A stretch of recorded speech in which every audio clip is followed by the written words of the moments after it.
mais ou menos ali no longo.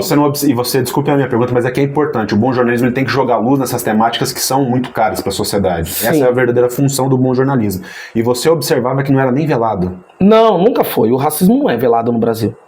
O racismo não é velado. O racismo é o sistema de opressão mais escancarado que nós temos dentro do nosso território hoje em dia. Ele não é velado, muito pelo contrário, né? O que falta pra gente muitas das vezes é o conhecimento. Então, se eu não tenho conhecimento, eu vou para aquele lugar onde eu acho que o racismo ele é aquele pejorativo, onde eu xingo o outro, pela sua característica, o assemelhando a um primata. E eu coloco ele nesse lugar justamente porque eu não humanizo. Então, por isso que a gente fala muito, mas o macaco é um animal inteligente, etc, etc. Mas o porquê que o macaco, ele é considerado um sinônimo de racismo? Quando você refere ele, você coloca uma pessoa negra nesse lugar. É uma clara desumanização. É porque você está desumanizando aquele corpo, você está colocando ele nesse lugar de animalização. É uma coisa um pouco muito além do que pensam. Exatamente. Então é por isso que a gente, quando é questionado, porque muito se questiona, mas por que o animal é tão simpático ou coisa do tipo? É por conta disso, é dessa desumanização que a sociedade entende que esse animal ele é incapaz de imprimir. Então, se eu não dou a ele a humanidade, eu também não dou àquela pessoa negra a humanidade. Então, o racismo na nossa sociedade nunca foi velado. Jamais. Então, com relação a mim, quando fui para o mercado de trabalho, não foi diferente. Ele era muito escancarado. Naquela sala onde estavam as pessoas que concorreriam comigo ali, eu era a única mulher negra, então, por óbvio, a gente tem um recorte de gênero. Então, ali eu já era, obviamente, selecionada por ser mulher, e depois eu era selecionada por ser uma mulher negra. Eu estava vendo sobre a sua história também, tem um caso que você foi trabalhar numa loja de design de interiores. Uhum. E esse foi um caso que ele te marcou muito? Foi um caso, foi bem emblemático esse caso, porque esse daí Se você puder, me desculpe a ousadia, pode contar para as pessoas, por favor?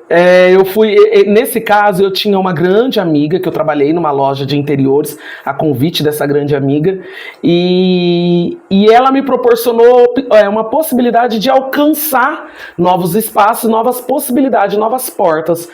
E ela conversou com essa amiga, que era proprietária dessa loja também, que nem existe mais em Rio Preto.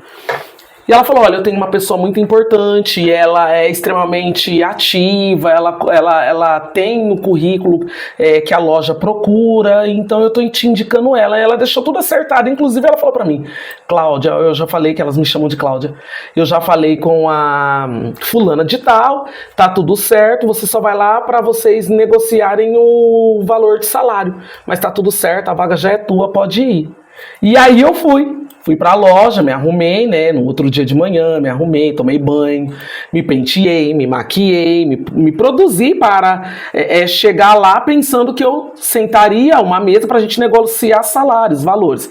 E quando eu cheguei, apertei a campainha da loja, eu sequer fui convidada a entrar para dentro da loja e poder sentar-me à mesa e conversar com a gestora da loja. Ou seja, então, naquele momento ficou muito claro que ela não me reconhecia. Ela me olhou dos pés à cabeça.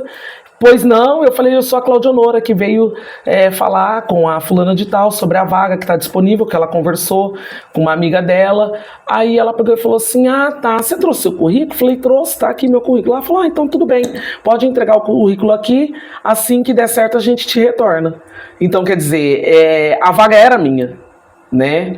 Houve uma ruptura ali. Houve uma ruptura. Na hora que eu cheguei ali, o meu fenótipo não obedecia aquilo que eles procuravam para trabalhar ali naquela loja. Isso é muito responsabilidade mesmo da nossa sociedade, sobretudo da nossa indústria audiovisual. Porque as pessoas negras no audiovisual sempre foi colocada no lugar de pessoas escravizadas ou no lugar de servidão. Ou seja, se ela está aqui, ela não tem a cara dessa loja.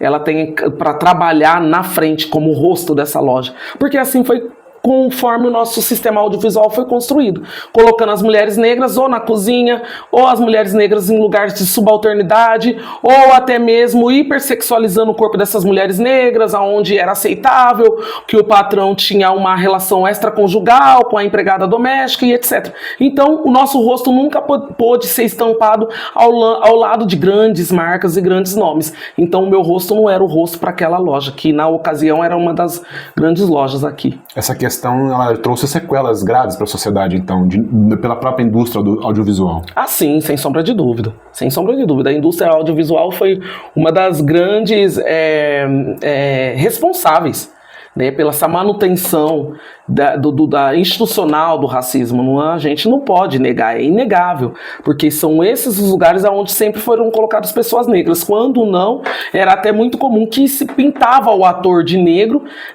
negando a oportunidade de grandes atores negros da ocasião de trabalharem. Então, sem sombra de dúvida, é uma responsabilidade também, não só da indústria audiovisual, como de toda a nossa sociedade.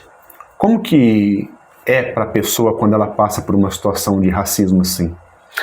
É uma questão que te atravessa, é uma questão que te machuca, que te dilacera, e você precisa entender, porque são microagressões o racismo, né? Como eu falei, o racismo, ele se fosse só aquele que o Vini Júnior sente com muita frequência dentro dos estádios de futebol, a gente identificaria muito rápido, mas essas pequenas microagressões, como essa que aconteceu quando eu fui fechar um contrato que já estava previamente concordado. E pela sua competência. Né? Exatamente. E ela te traz, sem sombra de dúvidas, num primeiro momento, vários atravessamentos, ela te invisibiliza, ela te mata. O racismo, ele te invisibiliza, ele te mata, ele te tira a humanidade, porque ele te tira o acesso. Né? Então, o adoecimento da população negra, o adoecimento psicológico da população negra é algo que já vem sendo estudado. E muito por conta desse lugar onde nossos corpos são muitas das vezes colocados, de invisibilidade, esse corpo que é animalizado, é objetificado.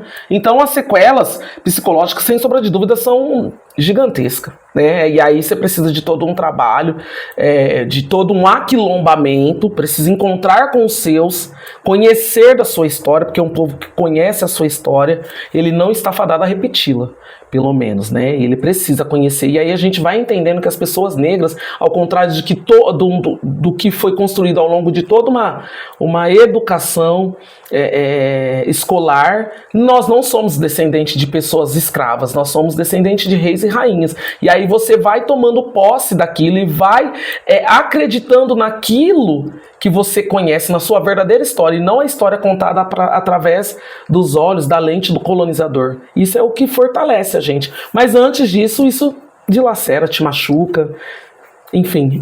Houveram momentos em que você acabou, em detrimento disso, duvidando da sua própria capacidade técnica? Ah, sim, sem sombra de dúvida.